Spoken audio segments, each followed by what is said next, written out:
Olá, estamos aqui mais um momento sobre Alzheimer para ajudar aquelas famílias, a pessoas que convivam com pacientes com Alzheimer.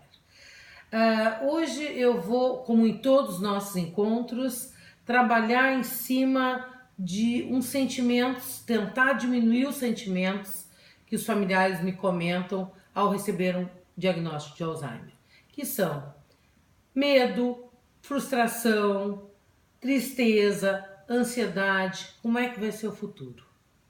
Para começar, então, eu vou ler para vocês, vou ler uma frase que eu acho muito interessante para que a gente pense bem sobre esse paciente, que é um início muito bom. Dignidade é imperativo para a sobrevivência.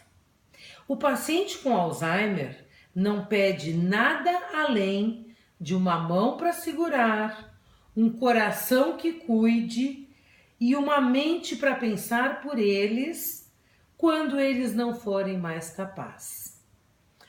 Alguém que proteja-los conforme eles viajam através de uma espiral perigosa que vai terminar num labirinto sem saída.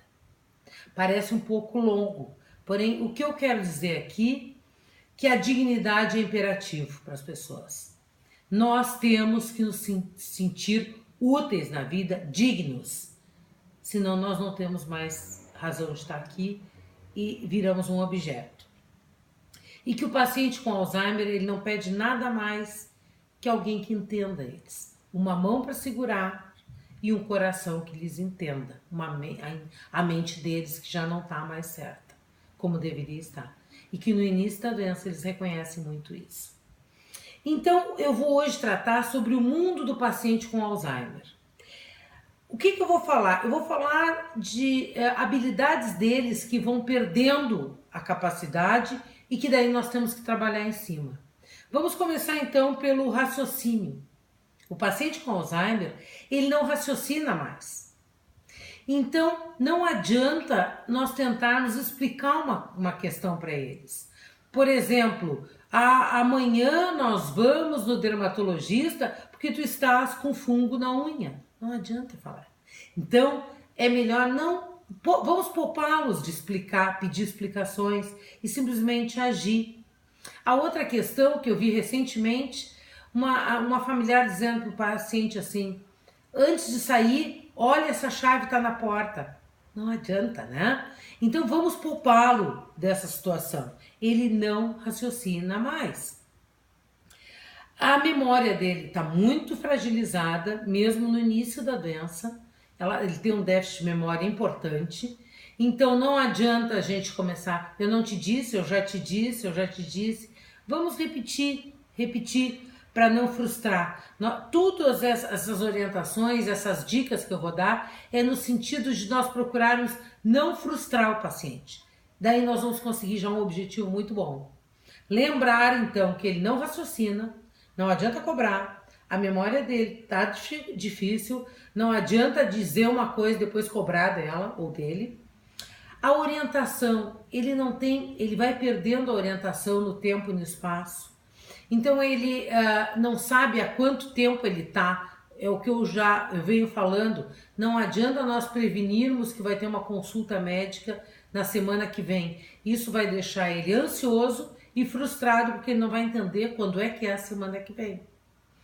Outra coisa, a linguagem, ele vai perdendo a capacidade da linguagem, então ele vai perdendo a capacidade de achar as palavras. E uma coisa que irrita muito um paciente é nós tentarmos ajudar ele nas palavras. Se ele não está encontrando a palavra, vamos pegar na fala dele palavras que mais nos levem a algum sentido. E daí sim nós podemos repetir e ele afirmasse aquilo que ele estava tentando dizer. Mas tentar ajudar, que é uma coisa muito frequente, leva à frustração. Quando ele tiver com dificuldade de palavras e nós vemos que não vai dar para encontrar, muda de assunto, conversa sobre outra coisa.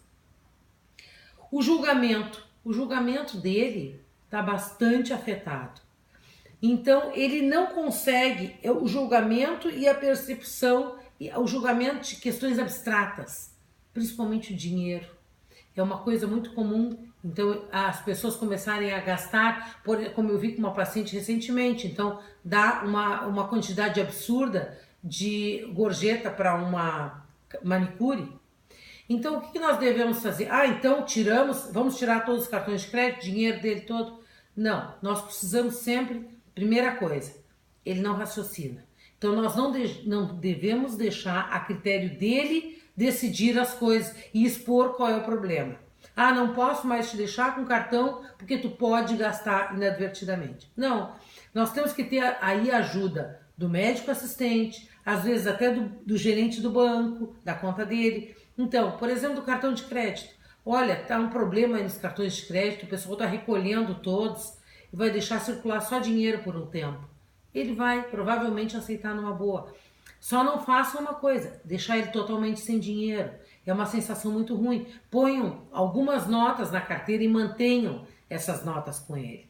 Mas a família tomando conta da parte financeira é interessante. A alteração na percepção. A percepção dele do mundo é diferente. Ele não percebe o mundo como nós percebemos. Então nós temos que ver muito bem a respeito disso, porque nós olhamos uma coisa e vemos de um jeito, ele vê um mundo diferente. Vou dar uma alteração que acontece na percepção. A alteração que chama-se visoespacial. Aonde tem pontos escuros, ele começa a enxergar como buracos. Então vocês podem, talvez já tenham visto, um paciente passar a mão na parede, e tentando passar a mão onde tem pontos escuros. Ou na mão, onde tem manchinhas na mão, e tentar esfregar a mão. Ou melhor, como uma família me falou que o paciente estava saltitando como um coelho, eu fui ver o que acontecia, é que ele estava apresentando essa alteração e o piso deles era daqueles parquês pretos e brancos. Onde tinha o parquê preto, o paciente pulava. Então nós temos que prestar muita atenção que isso são alterações que acontecem. E nós temos que entender, ele não está com nenhum problema de pele. Por hoje nós vamos ficar nessa alteração. Nós vamos falar de todas as habilidades e as alterações que vão acontecendo e orientando vocês de como manejar cada uma delas. Até o nosso próximo encontro, que deve acontecer em muito breve tempo.